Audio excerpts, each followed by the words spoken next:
Hello my friends, welcome back. Today's video is going to be something a little bit different, a little bit random to be honest, but I am about to head off on a long haul flight. I'm heading back from Australia to the UK for Christmas, and I thought it would be useful for me to do a what I'm packing in my carry-on bag video. I have been doing some research this last week on TikTok and on YouTube, trying to find what people bring, because I find it really interesting and I find it really helpful, and I feel like other people think of things that you wouldn't necessarily think of. If you've ever done a long haul flight before, you know that it's quite just uncomfortable, you feel a bit gross, and so anything that you can, I suppose, pack and bring with you to make the whole experience a little bit more comfortable is worth knowing about in my eyes. So I won't babble on, I'm going to get started. So I've just unpacked everything from my bag and I'm going to repack whilst I show you. First of all, having a big enough bag is key. Backpacks are great. This is just like, honestly, like a little beachy tote bag. It's just quite a good structured bag. It's a good size. I can throw things in. It's got a separate little pocket, which I like. But yeah, any sort of big sizable bag will do. Things that I haven't got out ready yet are my laptop. I'm going to be bringing that with me so that I can edit on the plane. If you want to, like, I don't know, have any games or anything on there to keep you occupied, I would recommend that laptop, or maybe an iPad or something. Other forms of entertainment, I have my Kindle. I just bought Gold, which is the final book in the Plated Prisoner series. It's just come out. So yeah, I just downloaded that. It's a huge book, so that'll more than keep me occupied for the flight. I love my Kindle because obviously it's so lightweight. Instead of taking a giant book, it's just a tiny little thing. Pop socket. I am a Kindle ambassador. If you don't have a Kindle, just a book is always great. I feel like I don't read as much as I plan to on long haul flights, but it's always good to have a book anyway, just in case, or in the layover. So she's going in. On that same train, a battery pack. You can normally plug your phone into the plane, usually. I normally fly with Emirates and they always have a little socket. So definitely take your wire as well. My phone is currently on charge, so I can't show that. But I think it's always handy to have one of these anyway while you travel. For whenever you get to your destination, if you're out and about in the day, and it just can't hurt to have it as a backup, just for any reason you can't charge it on the plane, or even while you're on layover. It's just really handy to have so you don't run out of charge. So bring a battery pack, bring all your chargers on the flight with you. I also always bring a pack of cards. Again, you might not get around to playing them. If you're flying by yourself, it's probably irrelevant, but I am flying with my fiance Chris, and I just feel like cards are a really fun way to pass the time and just a way to keep yourselves entertained. If you're bored of looking at screens, sometimes it's good to have something to do that's not on a screen, you know? Good to have. Another thing to note that I don't have with me right now because Chris is packing it, but we have a Nintendo Switch and he is currently charging that. He's going to pack that in his holdall. If you have any little handheld game consoles, I would definitely recommend. You normally can play some games on the screen on the airplane, but they're not great, to be honest. The next thing is flight socks. This is actually my first time trying these, but everyone keeps telling me how important these are. I don't know the science behind this, but basically it stops your ankles and legs from swelling up. They're compression socks basically, and yeah, it just stops all your joints from swelling up. I think it helps your circulation while you're flying, which is something that's really important, and I've heard that they can also prevent blood clots because of this. For the sake of your swollen ankles and your health, get some compression socks. I'm also not going to show these, but I have a spare pair of underwear. Like I say, anything that can make you feel just a bit more fresh and rejuvenated is always a win. So when I get to my layover, I can freshen up, change my underwear, and just feel a little bit more clean and fresh, and you know, you get it.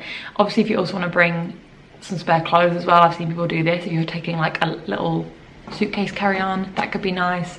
So you can get changed halfway and feel even more fresh.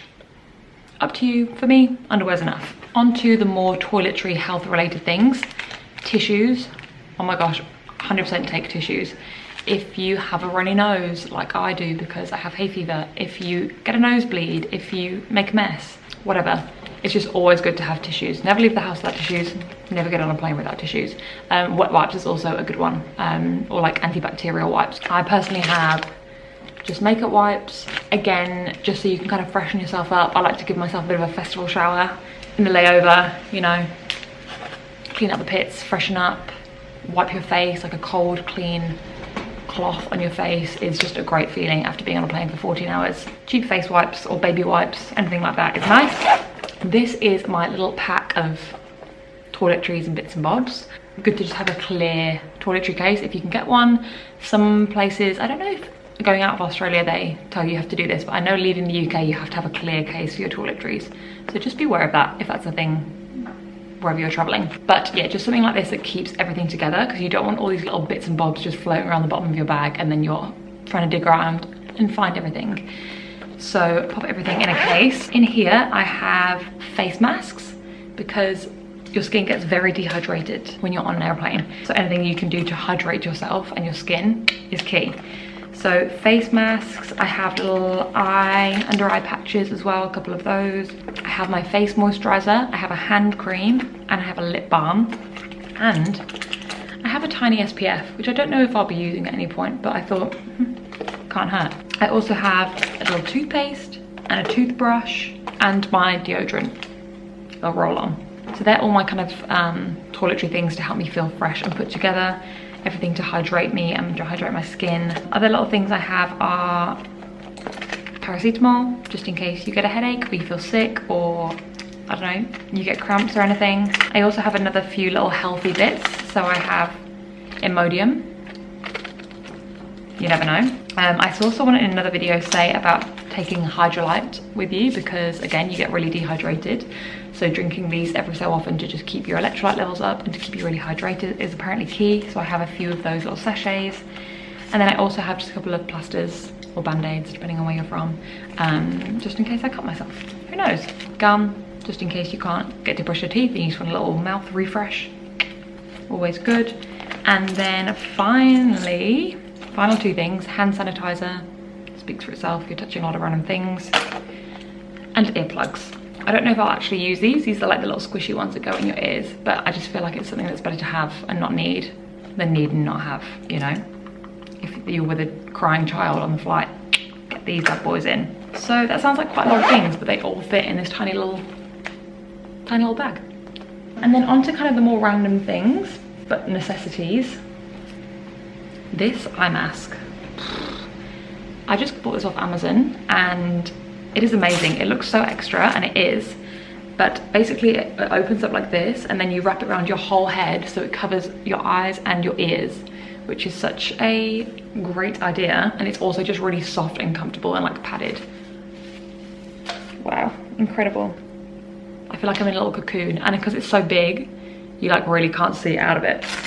Like no light is getting in. Whilst we're also on the sleep front, this is my neck pillow. I won't get it out because it's a nightmare to get back in this pouch, but it is like a big memory foam neck pillow that like clips together. It's like a bit of a bougie one. I think personally this is something that's worth investing in and getting a good one rather than just like the cheap blow up ones, because trying to get enough sleep on the flight is very important. So invest in your sleeping equipment.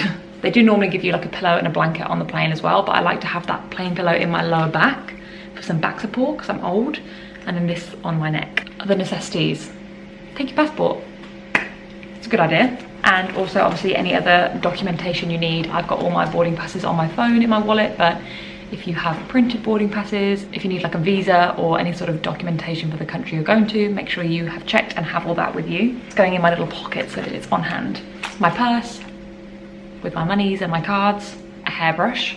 This is loosey-goosey, but sometimes you just want to have a little refresh, you know, before I land. And I also have a clip and a little hair scrunchie. This is one of the silk ones so that I won't get a kink in my hair, and it just keeps my hair a bit nicer. But just in case you want to get your hair, out of your way. Headphones. I wish I had like the overhead big noise cancelling ones. I feel like that would be really good for a flight. Chris has them, so I'll probably just try and rob his. But I normally just use my AirPods, so I've got those, but I also like to take the plug-in ones as well, because sometimes the ones they give you are a bit rubbish. They also like to take them away like ages before you land, and if you're halfway through a film and you want to carry on watching, then you're stuck. So just take your own little plug-in ones. These also plug into my laptop as well, so just handy to have because sometimes the AirPods just fail. I also have some sunglasses with me, more so because I didn't want to put them in my case in case they got damaged, but I just feel like it's handy to have. If you're just in the airport and you're a bit hungover or have a bit of a headache or just look a bit rough, sunglasses disguise everything. And then finally I have camera batteries, and this camera that you're currently on, that's obviously because I make YouTube videos, but just if you want to take some snaps, you know? And again, it's less likely to get damaged, I feel like, in your hand luggage than putting it in your case if you want to take a camera on your trip. Okay, and the last two things, this is actually longer than I thought. A pen, very handy because, again, I don't think you have to do it going into the UK, but I know coming back to Australia, you have to fill out a landing card. So that's really handy to have, and just in case, I don't know, you have to write anything. And then finally, something that's really important, I think, is a big water bottle. I know you can get like collapsible ones, I feel like that would be really handy. You can just take like a plastic one that you already have. I feel like on planes, you never get given enough water and you can't get access to enough water. They bring around those tiny cups, which just feels like it's not enough. As I've said, planes do really dehydrate you, and for me, I'm prone to headaches when I'm dehydrated, so it's really important that you stay hydrated. Obviously, you can't take water through the security, but you can just take it empty, and then when you get through, before you get on the flight, fill it up, and then again, once you get through the next lot of security on your second flight, fill it up again, and yeah, just always have access to lots of water, just so you're staying super hydrated. Very important. This is like my emotional support water bottle as well. Can't go anywhere without it. And I believe that is everything. Look how perfectly it all fits in my bag. If there's anything that I haven't got that you can suggest for next time, please leave me a comment, because I'm always trying to improve my long haul flight game. I have to fly back in 3 weeks, so I have time to get some new stuff if anyone has any suggestions. And I hope this helped you in some way if you're packing to go on a long haul flight. How exciting. Have a great trip. Hope this was really helpful. And if you're not already, please make sure you subscribe to my channel, because I make much more thrilling content than this usually. I will see you in the UK for lots of fun, festive, Christmassy content coming very soon. Thanks for watching. Bye.